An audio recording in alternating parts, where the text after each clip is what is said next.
Hello, everyone. Welcome to a Coffee Break with Rudy Castro and my co-host here, Lance Coffey, coming to you from the 915 El Paso, Texas. Today's host will also be our first guest, I guess, so to speak. Sounds good. A quick introduction of Lance here. He was born and raised here in El Paso, Texas. He graduated from high school here. He married a local girl also. He's got two wonderful boys. He's a grandfather. Proud grandfather. Amen, amen. He joined the United States Navy, and he did, how many years you do active, brother? Just under 7 total, but straight I did the first 4-year enlistment and stayed on with the active reserves, and then I got rolled up for after 9/11. Okay. So total you were in the Navy, active duty and Navy Reserves for a total? About 15 years. About 15 years. Yeah. Well, thank you for your service, brother. God bless you for that. Thank you. Thank you. He also, as soon as he finished his career, or in between his reserve career, he was also a police officer for the Department of Defense here on Fort Bliss, where he spent 17 years, 18 years? About 18. 18 years. Yeah. He went through the ranks as a police patrolman, detective, field training officer. He had a really good career.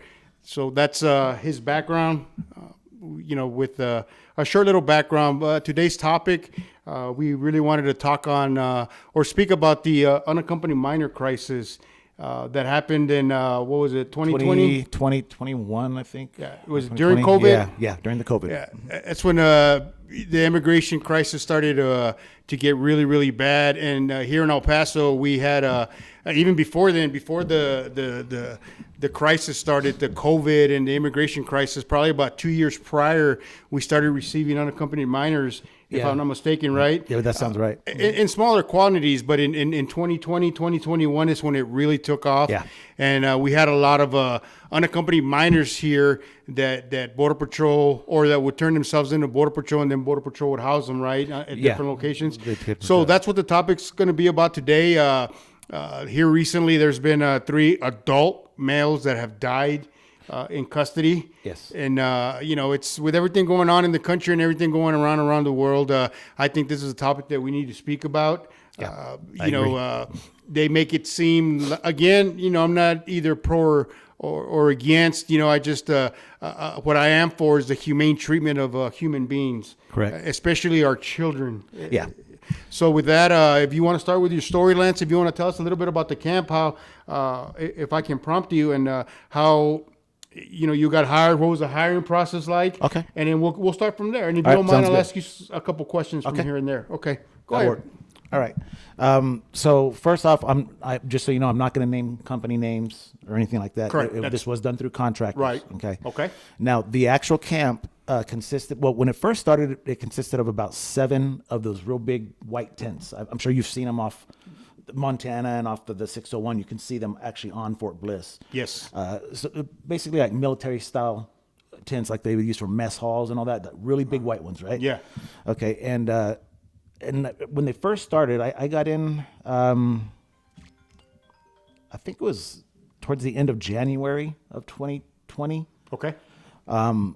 So there was about 7 tents already set up at that time. We had approximately 22 to 2,500 unaccompanied minors. Okay. That was starting off. Okay. Right. It grew expeditionally. Fast. By mid-April, there was 15 tents, all of which could house anywhere from 300 to 500 unaccompanied minors. And what they did is they took in almost like cot type beds, but they were stacked too high, and they were put in rows. And so kind of like military open bay bunks, bear, like an open bay bear. Oh, wow. It wasn't real tall. They were small. You Right. just crawl in and then climb up a little bit. But the big thing here is, Rudy, that these kids range from ages of 10, maybe 11, 10 probably the youngest, but 10, 11, and up to 17. If they were 18 or over, they were sent elsewhere. And I don't know where that was, but Okay. it would have been to an adult type facility. Okay. Yeah. Now, one of my first questions when I first started there was, how did they get here? Right. I never did get a solid explanation for that. Did they cross by themselves? Did they travel all those hundreds or possibly even thousands of miles? Because we had people from Venezuela, Honduras, Guatemala, Haiti, from all over the place. And of course from right here in Mexico. Correct. But how did these minors come to be unaccompanied and make it this far is a question I always had. Never got answered because either they didn't know or that nobody wanted to talk about it. Okay. The conditions there, it wasn't horrible, but it could have been better. Right. A lot of sickness, and like you had mentioned, that was right when the COVID really started hitting. So everybody was very close quartered. And although we were mandated to wear the face masks and stuff like that, and we got tested every day we showed up for work, or once a week, they went and they had a color coding system for when you got tested, and they would stick it on one of our IDs to get on the camp. So every week, every employee got tested for COVID, and of course they had medical staff there to take care of the kids when they got sick or to run tests as well. But it ran rampant. I mean, they had as a matter of fact, I believe it was tent 15, maybe tent 14, but one of the latter tents wound up being used as a medical hold and an isolation. And they actually had, like you would see, A quarantine. like a quarantine tent. Yeah. Wow. So remember like in ET when they had those clear, like that, right? Wow. But Like that's how these kids were living. Okay. That they were sleeping inside a quarantined off area. Now, let me just backtrack a little bit. My job, actually, when I first started, I was just watching the kids, like an observer, making sure that they weren't fighting and things were going smoothly. I did that for one day. And then the company that I was with, I got promoted to be a supervisor for that particular company. Was that because of your law enforcement experience? Law enforcement experience, my ability to communicate effectively, and even though my Spanish isn't great, most of them, of course, speak Spanish only. I had enough people around me who could fluently speak it and understand it to help me out. But I was able to get my point across most times, Right. And then my report writing abilities, if I had to write something, well, we had SIRs for serious incidents. So, I started supervising my company, and then there was, I would say, about 20 to 25 different contracting companies that were all working in unison, but also like operating within the tents, in the medical staff, stuff like that. They had counselors too, and these were people that were certified, qualified, bachelor's or master's degrees in some form of counseling, or so that they could talk to these kids. Yeah. Well, I wound up running pretty much all the tents. I would go and make sure that the employees were where they're supposed to be. When they would first come in, they'd get assigned to a tent, and we tried to keep the same people in the same tents to avoid conflict between peers. Right. They got used to working with certain people, and then they could stay that way. As best I could, I would did that. But we saw. I mean, there was violence. There was sex crimes. Right. We found narcotics. Right. So how many, approximately how many unaccompanied minors would stay in one tent or fit in one tent? And would you have them divided by age groups, like 11 and 14-year-olds and 14 to 16-year-olds, or were they all put in the same tent? We tried to. Okay. Sometimes we weren't able to because we had to also keep certain countries apart due to existing. We'll get into that right now. Yeah. So we did try to do that. Now, if we couldn't keep them in separate tents, what we would do is the bedded area that was closest to where the main entrance and exit were, we would have the youngest kids there, so that we could keep a better eye on them, and we would have more employees stationed around that area. Okay. So we did try to do it. It didn't always work. Right. But we did have to, like I said, we had to separate them sometimes because of the country.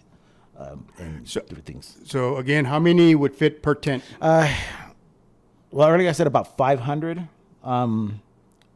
It also depended on how the beds were set up. Okay. Sometimes I probably go up to about 700. I think some of those were per tent. Capacity. Yeah. Capacity. Okay. Oh yeah. Okay. And were males and females separated, or was it co-ed? No. We separated the males and females. Okay. That was a must. Okay. And then again, like with the females, it wasn't. I guess it wasn't as big of an issue as far as the age, but we still try to do the same thing with the younger kids, keep them closer to where the main entrance and exit where we had most of our employees. And then we had employees stationed up and down the middle of the aisles, down behind the aisles, and then in between every other aisle with 2 different people, one at the front, the centermost beds, and then one towards the middle and one towards the end. Right. So we had eyes on at all times, but even with that, things happen. Right. So, As far as medical screening, do you know what kind of medical screening they underwent? Did they get their vaccines? Did they have vaccines? Or that I'm not sure about. Okay. I didn't really have much to do with that, other than if a kid came up complaining about feeling sick or something like that, I would get somebody to escort the child to the medical tent. That was one thing that we did have to make sure we didn't just let them roam around, Right. Freely. They were escorted. We'd line them up for chow. We'd line them up, when it was shower time or whatever, we would have make sure people that had them in line so that we could, keep it orderly as much as possible and avoid any other, hopefully, incidents, things like that. But yeah, so when they got to the tent, I know that they did have actual doctors, nurse practitioners, and then regular nurses, Right. Stuff like that. And they were also contractors? They were under a contract. I'm not sure what the company was. No, But, yeah. We don't. But they were contractors as well. Okay. And as far as yourself and the people that were contracting that were there taking care of the children, do you remember what process you had to go through as far as your background? I'm not worried about your background, obviously, right? But what kind of screening did they go through that you know of? That I know of, they did a quick NCIC, TCIC check on potential employees. But then here's the thing: since it was on Fort Bliss, not only did we have to pass the background for the particular company, Right. we got a background run by Fort Bliss. By DOD? By DOD. Yeah. Okay. So you know how that background Yeah. is. It's pretty intense. But it was such a rushed and hurry up and get it done now type thing that they did like an emergency hire.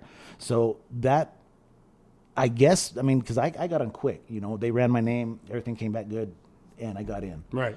And because I had worked on Fort Bliss, my name was already in the system, so I got my badge right away, so I could get in and off the post. Got you. But other people, I had people that were hired, and it took them 6 weeks to, 2.5 months, some of them to even get cleared for Fort Bliss. They were cleared by the company, but you know how Bliss is. It's always behind a little Right. bit. And it's a complicated, well, not complicated, but it's an extensive type search. So sometimes it takes a little bit of time. Got you. Yeah. Okay. And what kind of facilities do they have for hygiene as far as the restrooms and stuff like that? Did you also supply them with did they have clean bathrooms or a tent for bathrooms or how did that work? Okay, so the bathrooms were like the porta potties, but a little bit bigger, a little bit nicer. And then they had like the I don't know if you've ever seen the bathrooms like no, you have in Del Rio or in the camps that we had out there during OLSBS. The trailers that actually were showers and like the bathrooms. Okay, so they had those for employees. Okay. Then they had the rows of the like porta potties, but they were bigger, and they cleaned. I think they got cleaned like twice a day by the porta potty company. Wasn't ideal, but it was better. Now, as far as the showers were attached to the back end of the tents, and they had the little drawstring. You could close them. The water was supplied by potable water, like the big giant tanks or Correct. whatever, and you could pressurize it by stepping on the little pressure thing. And then they did get them a little bit better after that, where you could actually turn on the water for a while, and it was powered. They had the generators and stuff like that. Like I said, it wasn't ideal, but it wasn't that bad. Right. I think it could have been better had they not rushed the building of this Right. encampment. Yeah. But with such a rush coming at that volume of people coming across, they did a pretty good job. Would you say? No, they did. Yeah, absolutely. Well, you know how it was. It was we went from the normal, or what we considered normal crossings, to being just overwhelmed. Right. So, yeah, I would say all in all, it was not too bad considering how fast it had to be put up. The chow was actually really good. They hired a company that they made different types of food, like different selections, and then they would box them up, and then they would serve them, You know, and like I said, they got walk to chow 3 times a day, you know, stuff like that. Right. Other than the fact that, like, if it rained or whatever, it was a lot of sand everywhere, so you would get kind of muddy and things like that. And then when Right. it was windy, you know, like around Yeah. April, March. El Paso is a windy city. Yeah, Everybody it that is, lives it here is. knows that. Yeah. Yeah, so it got a little bit nasty sometimes, get really cold. You know how it gets really Yeah. cold in April and March, The sometimes desert, February. yeah. But other than that, you know, like I said, there were some problems. And it's like I said, mentioned earlier, my biggest issue or question was, how did these kids get here? Right. Right. You know, and something just didn't seem right to me. And I did notice, 'cause I didn't stay in 110. I walked around. I checked on all the employees. I checked on how everything was going. I would verify counts as far as the number of kids in that particular tent, number of employees, who was with whom, and stuff like that. But we had riots. So yeah. Yeah, you know. So how many people did you? Okay, how many shifts did you have? Two 12-hour shifts. 12-hour shifts. Mm-hmm. Okay. And how many people did you have, or were you supposed to have per facility or per tent? Okay, so per tent we had about, I would say 50 to 75 employees. We could shift around as needed depending on how full. Because sometimes, you know, like we said, when we first started, it was the first 5 tents were pretty full. Right. And then 6 and 7, maybe 100, 120 kids. So we didn't have as many employees there, but we tried to make it to where it was like, and it was kind of sucks, but 1 employee to about 10 kids. Okay. And sit in that general area and watch them and talk to them a little bit, you know. There were some guidelines that were put out, though, as far as, you know, don't discuss personal things with them. Kind of like you would get as a CO or a Yeah. DO, you know. Got you. Yeah. So how many people per tent again? Anywhere from 50 to 75. No. The Yeah. How many officers or employees or? yeah. So per tent, it could be like up to about 75. If the tent was completely full, we tried to put more, and we also had a security guard company that So per Yeah. tent, you had about 75 employees? something like that. Wow. Okay. Yeah. Okay. That's where I was going. I was kind Yeah. of confused Yeah. about the. Wow. So okay. So there was plenty of coverage, right? I mean, I know that there was different disciplines, right? Right, As far right. as the employees there, like you mentioned earlier, you had social workers, doctors, Right. All those the people that worked there, right? Did they have social workers? Yeah. Yeah, okay. And these were Texas State certified social workers. Okay. So as far as their credentials, these professionals, they didn't take shortcuts or. Not to my knowledge. Okay. No. So they had to be fully accredited. That was my understanding, Okay. and the few that I did get to talk to were, you know, at minimum probably master's degrees, stuff like that. Yeah. All right. So, you know, you said that you never got the answer as to how these children came over here unaccompanied. What are your guesses? What would you speculate? Well, you know, I hate to speculate without any hard evidence, but my honest feeling Yeah. is a lot of them are part of the trafficking that goes on here. You know, and nobody likes to talk about it. It's taboo. Right. You know, Right. nobody wants to admit that this is a huge, huge issue, not just worldwide like we hear. This is El Paso, and there's Juarez. Yeah. It's a huge problem. Yeah. And I do recall there was times that I would go into work, you know, I'd be at work, and I did recognize some of these kids. I had to deal with them sometimes.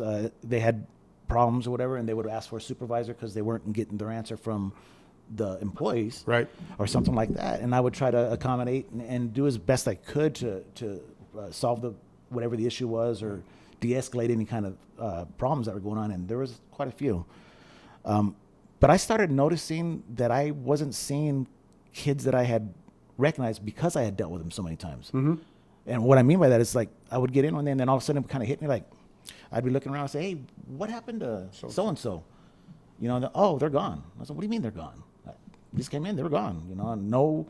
And I did try to run it down a few times, and I was just told, well, somebody in their family or somebody who's going to take them in and be their guardian was contacted, whatever, so they were processed out and put on a bus and gone. But Yeah. who? You know? Right. So you know, you mentioned earlier as well that you had several, or you had teenagers or accompanied minors from several different countries. Right. Right. And what was the vetting process? One, as far as, from their countries and stuff like that. And you said earlier you would try to keep them together with their country of origin. But how would you see if they were gang members or they weren't gang members or they're affiliated with any type of outlaw? Okay. Now on that, I didn't have anything to do with the vetting. Now I do know that there was some sort of vetting process, but Right. even with that, these kids are minors. So to find that information out is probably next to impossible.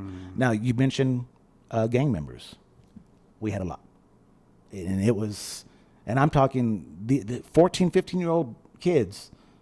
And I could be looking or walking around and I could point out and show you, okay, that's the OG that's running this pod. You can tell, and you would see him standing with his arms folded or something, and he had all his guys around him, and he would do the talking to him like in their ear, not in his head, and then there would go 2 or 3 guys to go do something. So we had to really be on our game. There was fights. Again, like I told you, there were some assaults. And how were you able to recognize that? Was that through your law enforcement training, or that individual that was in charge, or the tent boss? Would he make it apparently obvious that he was the boss, or how did that work? Not at first. Some of these guys were really slick. I'll give them that. But yeah, with my years of experience and training, I've seen that kind of thing before. I've been to a bunch of prisons too, which Right. when I took people to prison, and just with common sense, I think. I mean, if Yeah. you really know what you're looking for, you can see it. So, and we had been warned that, hey, some of these guys are gang affiliated, MS-13s, what's that? Tren de la, or whatever. Tren de Agua. De Agua, yeah, Tren de Agua, stuff like that. And when you mentioned the countries, so now, like Venezuela and Honduras, they hate each other, apparently. I didn't know that. Well, neither did I, but this is what I'm learning here. Oh, And wow. if they could tell, even though they both would speak whatever dialect, or whatever, they can tell, like, how we can tell somebody's from the Mideast or the Northeast or something like that just by accent, right? So we try to keep them apart because they got into, basically gang fights, and then it would turn into riots. Yeah. So now when that happened, we were also instructed at the beginning. I'm sorry, I digress here a little bit. We were not allowed to touch these kids, unless it was absolutely last resort to save ourselves. Could you defend yourself? Yes, we could defend ourselves if we had to. Right. But you know how complicated and hairy that can get as far as. Oh, yeah, of course. So we tried to avoid it as best as possible. When they started acting up and rioting, they did, and they started complaining, it's too cold, or not enough food is being served. And it's not that it wasn't; they just wanted more. Yeah. And now the cold issue, sometimes it got really, how it is here, especially at night. But we supplied as many blankets as we could. The kind of the thick wool ones, sweats. They got when they first got here. Actually, and I'm digressing again. They got a huge bag full of like sweats, undergarments, personal hygiene things. So we had like a big store that we go through and who paid for? Were there donations, or that was? I'm not sure. That's probably taxpayer money. There may have been some donations at some point, but that was way out of my lane. So I'm not real sure on that. But everything was given. Everything was, and we supplied as best we could. Now, did we run out of stuff sometimes? Yes, Of course. And a few times I would actually purchase big packs of toilet paper to take because it would run out, Right.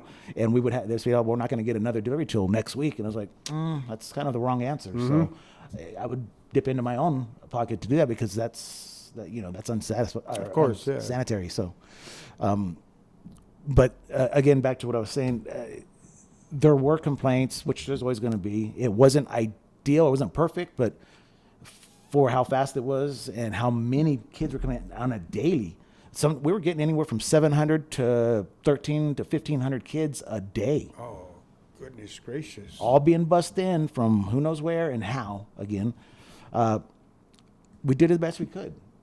It was a tough situation, and it got tougher because of the numbers. Right. So,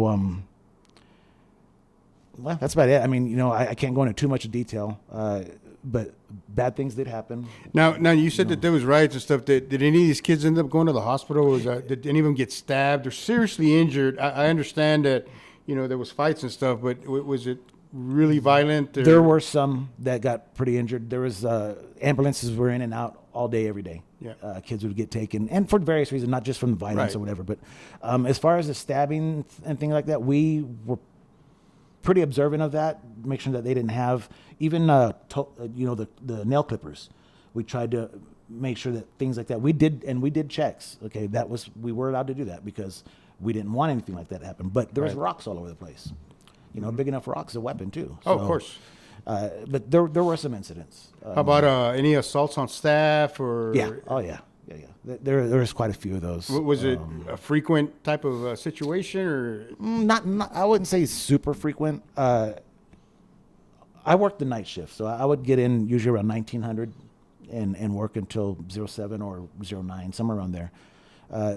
We had several incidents, nothing major as far as with the employees, but there were some where they got hit or pushed. The kids got upset or whatever's going on. I don't recall anything major as far as on the other shift or on my shift at that time. Nothing that really stuck, other than maybe a minor bruise or something like that. Right. Yeah. Okay. Now, do you know the number of days, number of months, or the time that they were going to spend there? So it varied. Now, when I first got there, I was told that they would usually be there about a month, and then that people were actively trying to find their sponsors who was going to sponsor them here.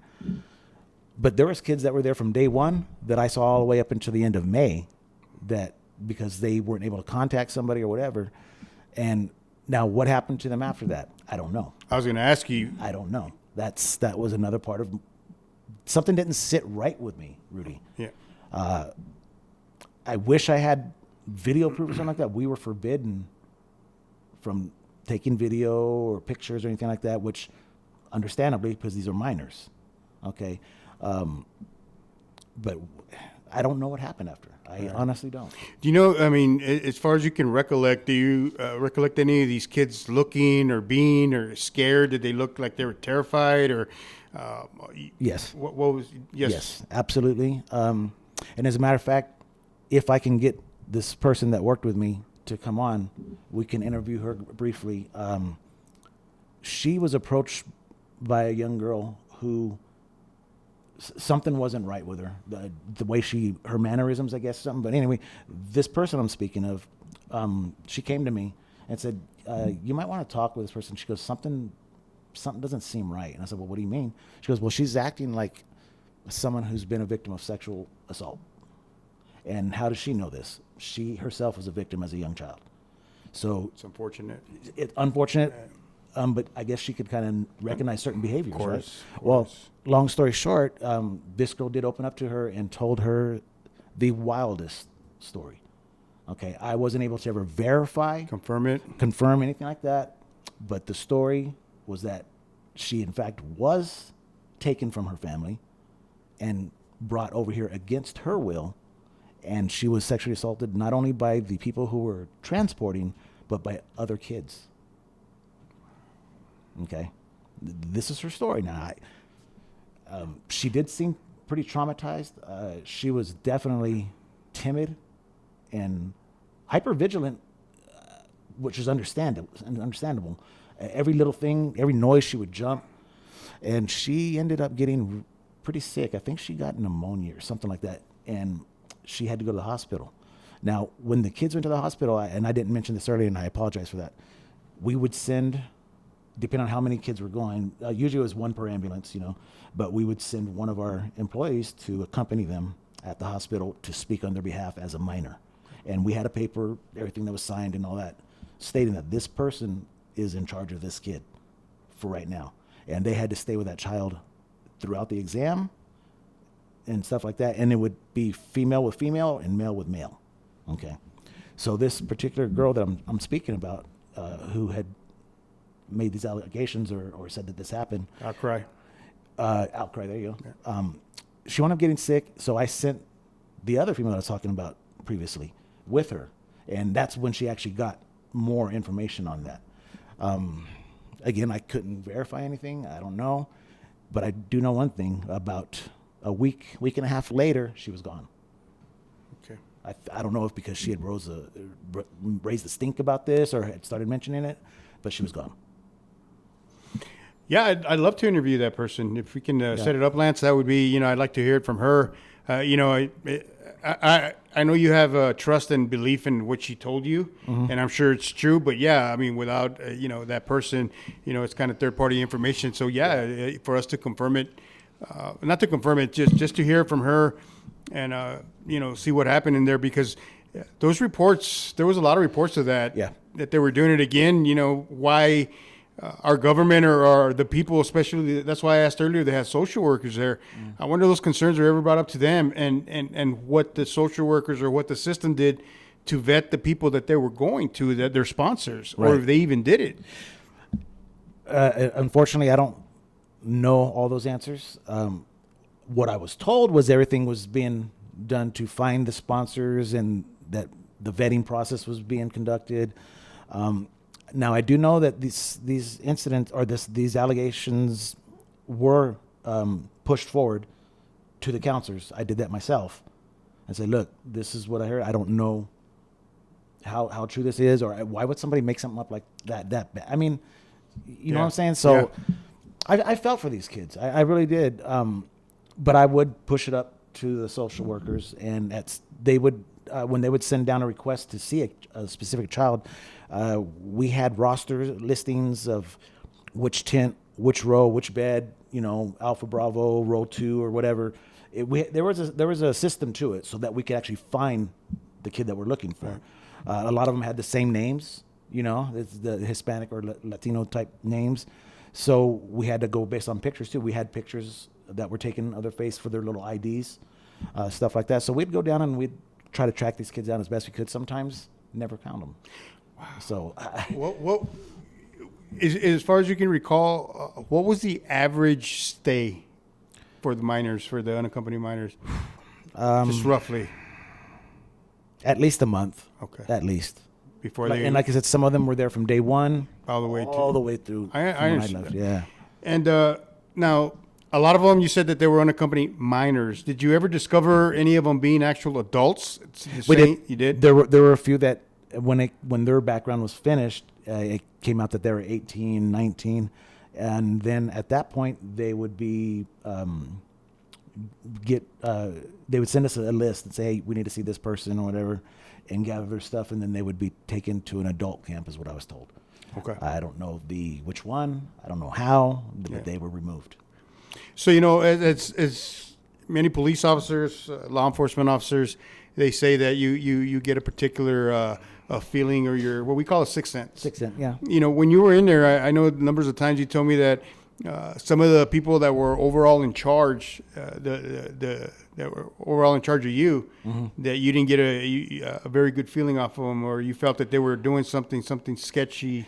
Can you give us an example, or can you elaborate on that? Okay, so as you know, with contracting, the government tends to go with the lowest bid and things like that. And even if you have a set contract, say for 6 months, if another company comes in and offers something, a better price or something like that, they can terminate the contract at any time. Apparently, because that's what happened. That's okay. Okay. So why am I saying this? Well, the company that took over, and here's how they did it. I'm talking like a hostile takeover. Okay. One day I show up, there's all these new people, and I'm getting calls from some of my employees that say, hey, we just got kicked out of here and fired.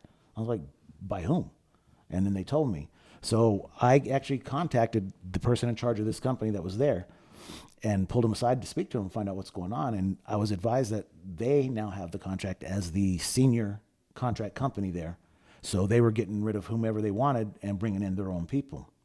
But get this. I would say easily 50 to 60% of their employees, not one of them spoke English. What language are they speaking? Different dialects of Spanish, different countries. I am not joking. I was floored by this. Come to find out, this company was using unaccompanied minors to work this camp when they came in to take over.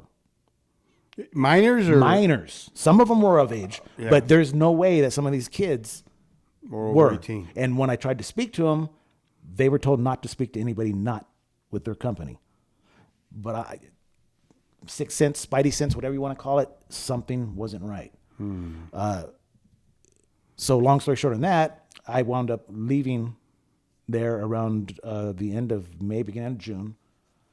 And then I was talking to a guy who was working with a different company there at the time. He was a retired sheriff's deputy from, I don't remember the county, some other county in Texas. He had some feelings too that just something wasn't right. And we had actually tried to look into some things, and we got shut down pretty hard. But what I did hear after the fact was that the company that took over was under investigation with Homeland Security, ICE, and FBI. And apparently they were involved in some sort of nefarious activities, including, and not limited to, trafficking. So who knows?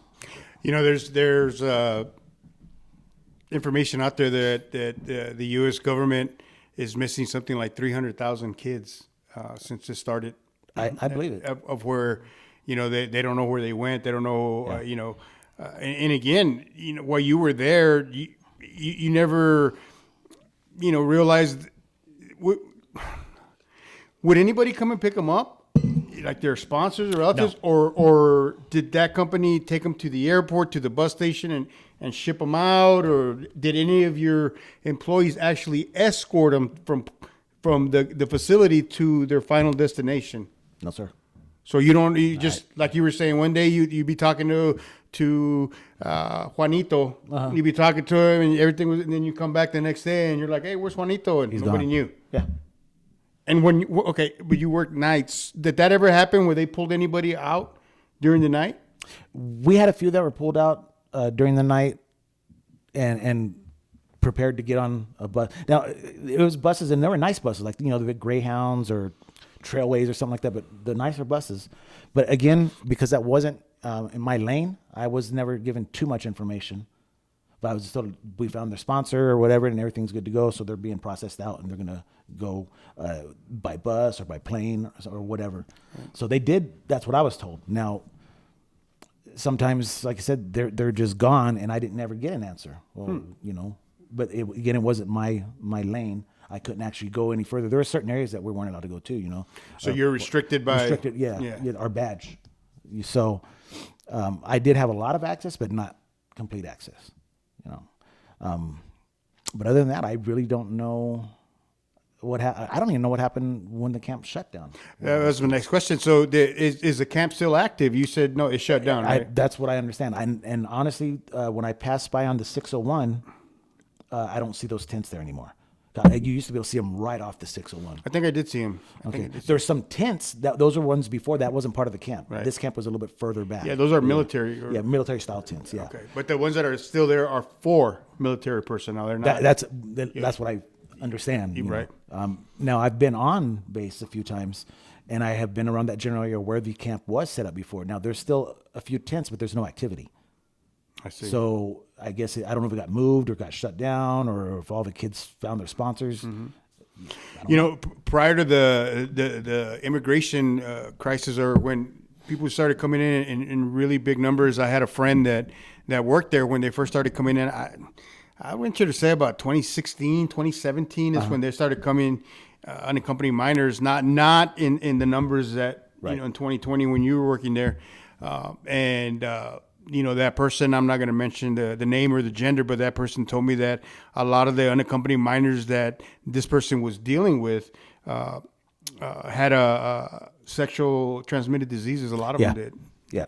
So I did hear that. Yeah. Mm-hmm. You know, and one thing is, were they catching it or were they giving it to each other? Or was it because of them being trafficked on the way up to the United States? It's what I'm... And what that person was thinking that that's what happened.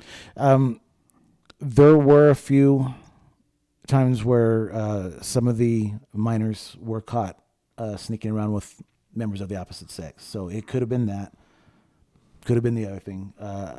If I had to, my personal feeling is that yes, it's probably all of the above. Mm-hmm. Is how that happened. But 12-year-olds and 13-year-olds shouldn't have. Again, that's what I'm going. You know what I'm saying? Yeah. Yes, exactly. Yeah. So, was there nefarious things going on? Sure. I don't have the proof, just my gut feeling, which I do rely on a lot. I always did. Of course. I wish there was more that I could have done, but again, that company that came in took over, and people just started getting let go. And especially if you're a person who is raising questions like myself, Of course.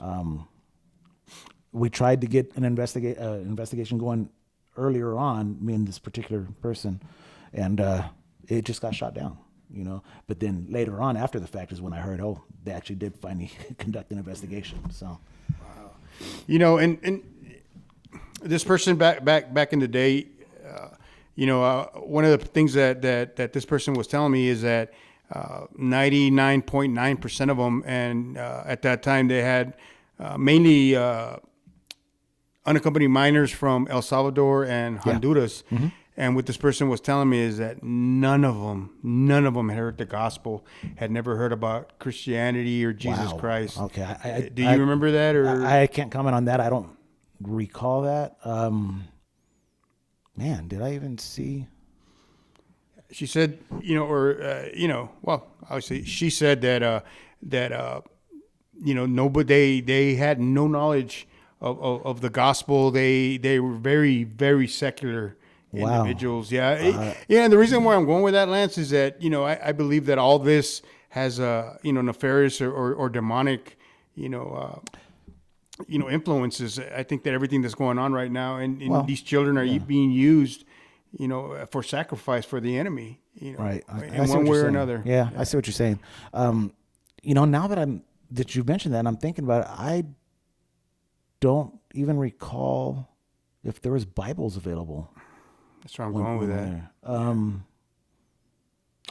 not 100%, but I don't remember that. So, man, you know what? I never even thought about that. And everything that's been going on, it's with all different people coming from different parts of the world coming into this country. To me, and especially the children, the young children that they're sending over here, or the unaccompanied minors. You can't help but think that there's and of course it's not the children's fault, right? I'm not doing that, but the individuals, the ones that are controlling them, or the people that are in charge of them, they're the ones that have nefarious. Intentions, really nefarious. Well, of course, and that's why. And I wonder, how did so many kids come to be alone? Yeah. Did their parents sell them for the money, or were they kidnapped? Yeah. I mean, and sadly, the answer to those questions is probably yes. Yes, in this country, we're very naive to stuff like that, because we don't believe that people are that demonic or that evil that you would sell your own kids. Stuff that when you're growing up, you don't, you hear about it, but you don't believe it's true. But, until you, become a law enforcement officer, you really, that's when you see evil with your own eyes. And you see how people really are. I agree. And where I'm going with that's why I'm telling you, it doesn't surprise me if they did sell, they owed a debt and they sold one of their kids to get out of their debt, or something whatever like the that. Case may be. Yeah. Right. A little slight detour off topic, on topic, but different areas. Now, in the Navy, I've been all over the world, right? Pretty much, especially Southeast Asia. That's right. I've been to some third world countries, and I've seen things that just broke my heart, destroyed my soul at times, because would destroy most Americans. Yes. Now, and I'm talking 12, 13-year-old girls that are given hormones from a young age to develop breasts, to develop, look more sexual or whatever, and then sent to ports so that they can be working the bars for the military personnel. For the military sailor, yeah. And of course, these sailors don't know that they're underage. Or some of them you can't tell. Right. Safest bet, guys, don't do it. Because besides the fact that who knows what you can catch, but a lot of these kids, I honestly believe, or a lot of these, not even just the kids, some of these were adult women, but I don't think they were there of their own free will. Right. I honestly don't. In a lot of these military, this is for all military, you go to different countries and, you meet women like what Lance was talking about, and, you you engage in prostitution and it would, I guess unconsciously you're not understanding that you're you don't know who that person's been with. You don't know what that person has in them or the soul ties or anything like that. Yeah. And what you're doing, you're exposing yourself to. You're opening a door to have to come in you and just destroy your life as well. Yeah. I really believe in spiritual warfare. I really believe that that's what's happening right now, currently in this country and around the world. Well, I mean, you have to. Definitely something's going on, because the evil that's being done is just that can't be just man. Right. There's got to be something behind that. At least I believe that. It's on another level. This is a whole different level. I mean, how can you just justify doing what's being done as a human being without there being that underlying evil or I don't know? Is it possession? Is it demons? Coming into people? I don't know, but this world is headed in a bad direction, and I honestly believe that we're probably nearing the second coming. I'm positive of that. So. And as far as are there any more of those unaccompanied minor camps? As far as you know, as far as I know, I haven't heard of any. I know that there's undocumented persons, adults, right? At least that's what I understand. There's, I believe, like 2 camps. One east off Montana or something like that. And then I think there's one out towards Doniana. But as far as what the age division is or anything like that, I don't know anything on that. I'm sure there probably is unaccompanied. Either they're keeping it really, really, low key, because I haven't heard of anything. Yeah. And it's something that, most people here in El Paso that are born and raised here and stuff, we don't talk about, how do the locals feel? No, the media doesn't, we're in the spotlight. We are. Absolutely. Like I was telling you last time, I was when I first joined the military back in the late 80s, people really didn't know where El Paso was, or they did. They thought, we were still riding on donkeys and stuff. Yeah. And, after that shooting, August 3rd of 2019. Yeah. It just seems that we're constantly in the spotlight, after that, either with COVID, if you remember how bad COVID got, it made the national news, Thomason, or what it's called, the University Medical Center now. Right. I remember the news scene, the bodies being placed into the back of semi trucks. It was so sad, and then the immigration crisis. You've seen everything that's going on at the bridge, at the actual Rio, where they were getting rocks thrown at the service members. Oh, we got shot at a few times. Yeah, sure. And that's another topic. The next podcast we're going to have, we were both members of the Texas State Guard, and we both participated in Operation Lone Star. Border Surge. Border Surge. Yeah, it was Operation Lone Star / Border Surge. Right. And we both participated in that, and we got some stories about that too. And that's really what this podcast is about the Southwest, El Paso. A lot of people don't know what happens here in El Paso. We have a very, very unique culture here in El Paso. The native people here, and nobody ever talks about how it's affecting the native people from here. Right. And with everything that's been going on, I don't think native people here are as mentally stable as we once were. It just seems like every so often something major happens here. Yeah. And that's what, like you're saying, that's what we need to do. We need to get this more out there and people understand.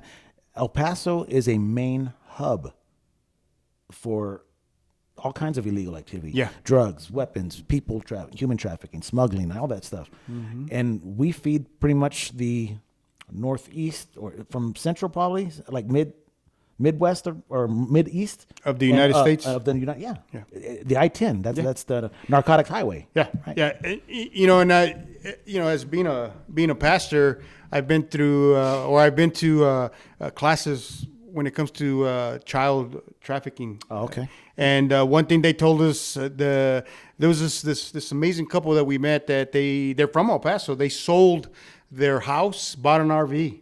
And they go throughout the country to expose child trafficking and child prostitution, all that stuff. Wow. And unfortunately, they had a personal experience with that. Is what prompted them, or why they went into this ministry. But they go around the country educating people. And what a lot of people, when they asked the class, or when they asked us why we thought that El Paso was such a hub for trafficking, most of us thought because we're so close to the border, right? Well, that's part of the reason. Part of the reason, yeah. But what the instructor told me, in common sense, I-10. Yeah. Oh, yeah. He said I-10 from, I-10, for those of you who don't know, runs from California to Florida. Right.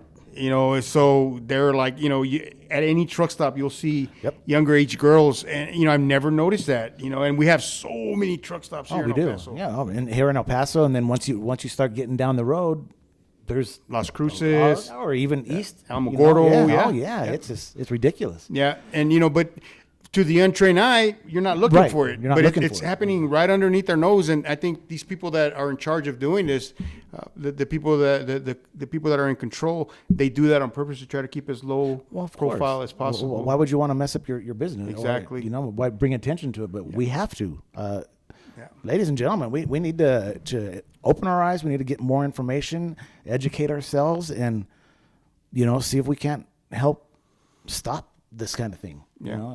And I know that's asking a lot, but it's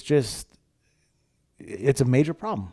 Not just the drugs, not just the weapon, but the trafficking, especially of the children. Right. Not that it's any better to traffic a human, but still, the children. Yeah. That's even worse. Children are, they're our future. They're Exactly. the most precious thing that we have.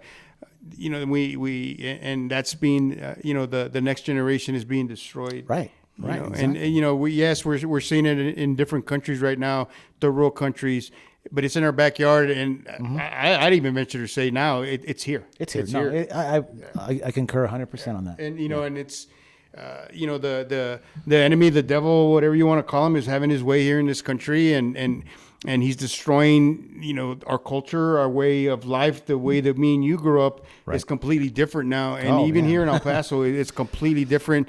I hardly recognize the city anymore. I did a little research, and in the 80s we were about 300,000 people here, 350, something like that, and now we're close to 700,000, right? I would honestly venture to say that we're probably closer to, as far as actual residents, legal residents, 750,000, something like that. But on any given day, we're probably at 1 million or more. Easy. And that's because of our sister city, Juarez, Right. the people that, work here and work there. And then we got Las Cruces. And then we got to remember, I forgot what the numbers were. I think it was like something like 60 or 80,000 people pass through here every day. Going from either California to Florida or in between. And and those are just passers, but they stop at the stores. Right. They stop to get gas. They stop to use the restroom. So at any given day, we're and people that are native from here with the traffic, it's obvious. There's over 1 million people. And it's crazy now. It is crazy. And with that, it's scary. Watch your children. Keep tabs of your children. Make sure that that just stay involved in their lives. Stay involved in their lives. Know their friends. Know where they're going. You never know how this can affect you. Like I said earlier, that ministry couple that sold their house and bought the RV, and now they do that. It was because they got hit hard. And it was something personal. God bless them, and I hope that they're able to make a difference, or at least bring the awareness more open. Yeah. It's not taboo to talk about this, guys. We need to focus on this. Bring it to light. If you see something, say something. It's not just a saying out there that sounds cool. If you see something that doesn't seem right, say it. Even if you're wrong, you're doing your part. At least you're trying to bring something to light, or saying, hey, wait, something doesn't look right here. I better say something. Please do. Or call us, or or you can send us a message. Let us look into something. Whatever you have to do.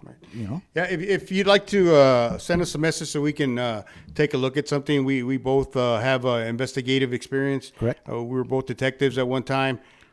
So if you have anything for that, feel free to reach out to us. Or if you will feel like partnering up with us as a sex trafficking agency or anti-sex trafficking agency or a ministry, if you feel like you want to partner up with us, feel free to reach out to us. And Absolutely. We can be reached at Vaquero.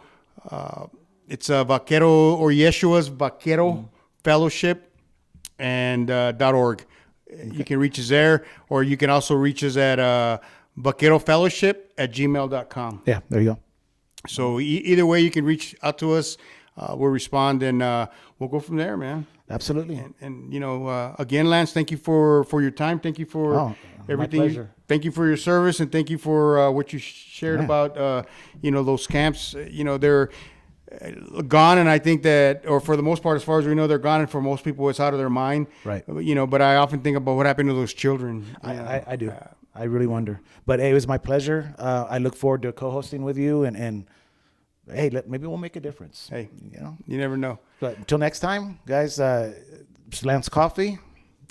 And again, I'm Pastor Rudy Castro with Yeshua's Vaquero Ministries and Vaquero Fellowship. I'm proud here to serve. I'm glad we started this podcast. Absolutely. It's a brand new thing, but we're going to have so many people that we're going to interview that you guys, I think, will enjoy some of the people we're going to interview. Absolutely. So thank you for viewing this podcast. Yeah, thank you for watching Coffee Break with Rudy and Lance, and we'll see you next time. God bless everybody. God bless you. Take care.